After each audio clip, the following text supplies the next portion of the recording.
Hello and welcome again. This is me. It's only me. Don't know if you've come across that program on TV. It may be a UK thing. My name is Gordon D'Silva, and today I want to talk to you about resilience. Resilience is really a powerful force if you're a business owner, and even if you're not. Resilience is a very powerful force. My understanding and my definition of resilience, for what it's worth, is being able to continue in spite of setbacks. And goodness knows, as business owners, we are amazing at dealing with setbacks, are we not? I know from my experience, and even my recent experience, for example, I'm now looking at trying some Facebook ads, and it's just not working for me. And I'm trying things, but here's the key thing. Every day I don't give up on it. I keep going because I believe there is the possibility of it working. And I believe when it works, I will be able to get my message out to more people and be able to help more business owners. Does that make sense? So that is my take on resilience, because if we give up, then we let ourselves down, we let our families down, and what happens next, right? Where do we go from there? Giving up is simply not an option. And so what I want to just talk about today is what do you do in the face of resilience? Well, what I do in the face of resilience. The first thing I do, is I look at where I've been and just learn the lessons for what I've done. So today on a mastermind call, we were discussing how we were getting on, and it's always easy to spot somebody else's issues, right? And somebody was presenting to me and I was presenting to them, and I spotted some arguments would be the wrong word, but some points of difference from their approach to what I would have thought it would have worked better for them. And I did the same, and they spotted a couple of things that they thought I could do better. So there is that first thing of reviewing where you've been to make sure you're not doing the same thing again and again and again and hoping to get a different result, right? The second thing is to make sure you're giving it a fair chance. In the past, some of my efforts on, if we take Facebook advertising, for example, I've not put enough money behind it, and as a result, I haven't got the results that I was expecting because I just haven't put enough money. So here's a good way of thinking about it.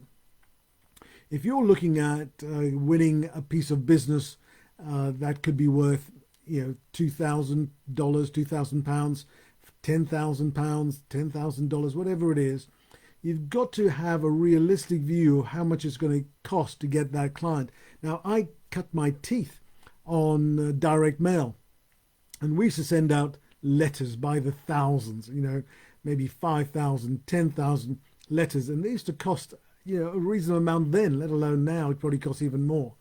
And what was clear to me then is that a well-crafted letter, and I've always been pretty good at putting letters together and marketing copy together and website copy together.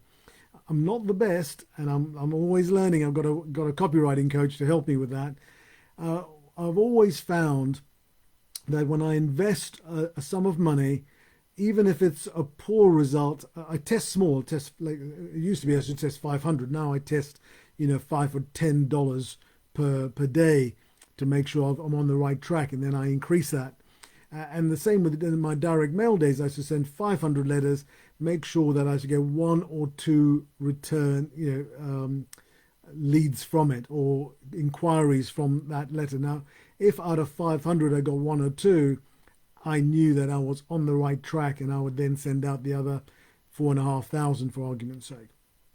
And now the reason for doing that is because you don't want to bet everything on your first attempt, because you may get it completely wrong and you may not get any leads. Now, you also got to be, the numbers are pretty important here, but you've got to be aware of what your closing rate is. My closing rate is between 30 and 50%. Which means that out of a third of the people who call me up for more information, like what I have to say, can see I can help them, like my guarantees, and then they hire me up to a third to 50%. Whereas if I only had 1/10, if I only had 10%, then I might want a bigger return on the numbers coming back when I sent out my mails and stuff. Because I know my numbers, I know what I can afford to spend, and I would spend £5,000-10,000 in a mail shot in the UK, of course, for an accountancy business. But because I knew that if I got 10 clients out of that, those 10 clients, this is now, we're talking 25 years ago, those 10 clients would have brought me in £2,000 a piece because they would value the services and the package I put together for them. And they would then pay me £2,000 a piece, but they would pay it to me for 2 years, 3 years, 4 years, 5 years. But even if they only paid it for 1 year, which they never ever did, I would still get a £20,000 return. It's not quite that because, of course, I had to have a team to do the work, and I had to spend some time giving them the goodness that came out of those numbers and explain what they could do differently and explain what the numbers meant and what a tiny problem would cost them in the longer term. So, all of that had to be factored in. So just say in the first year I got £20,000 of income from a 10,000 ad spend, I would probably just about break even, maybe not. But then in the second year I'd have the client again, and the third year I'd have the client again, and I don't have the advertising cost in the second 2 years. I just have the fulfillment cost, the delivery cost, the keeping clients loyal by giving them fantastic service, doing over and above what I promised to do. So that is in essence the idea of resilience. Is you've got to first try different things. And so tomorrow, in fact tonight, I'm going to start the trial of something different, because I think what was then was sort of working wasn't quite there. So I'm going to try to do something slightly different and try that. So that is my idea, is experiment a lot, but don't experiment with large sums of money. I wouldn't never experiment with, £500 a day until I knew a campaign was working. And then if £500 a day brought me in £1,000 a day, I would be happy, right? Because I knew that client would stay for another month or another year. So that's the principle of resilience, I think, not just being resilient for resilience sake. Mentally you've got to be real bit strong. I did a blog a little while ago by a guy called Mark Dawson. He's an ex-SAS Special Forces type character, and he was talking he came on Sky News about March/April 2020, and I did a blog article on the 5 tips he gave, and that really helped me, and it helped some of my clients who were struggling at the time, with lockdown and stuff. And you may want to search those 5 tips from Mark Dawson. So anyway, he talked about resilience, about the things you should do, and moving forward, having a plan, having a routine.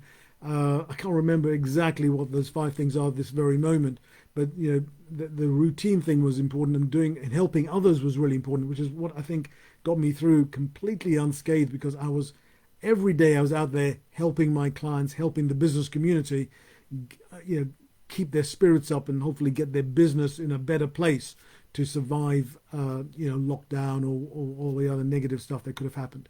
So that therein is my thoughts for today. Resilience. If you know anyone who would like a brilliant accountant in the UK, I would say that, wouldn't I? Because it's true. Then by all means put them our way. Put them to our Facebook page or YouTube channel, wherever you're seeing this, and I'm sure they'll be grateful for that. And of course, if you know anyone around in the English speaking world who would like an amazing business coach who can help them improve their productivity, increase their profitability, and the amount of enjoyment, the passion they get from their business, I would love to hear from them, and I would be forever grateful. All right, this is Gordon wishing you well. You take very, very good care of yourself, and I'll speak to you tomorrow. Take care. Bye-bye.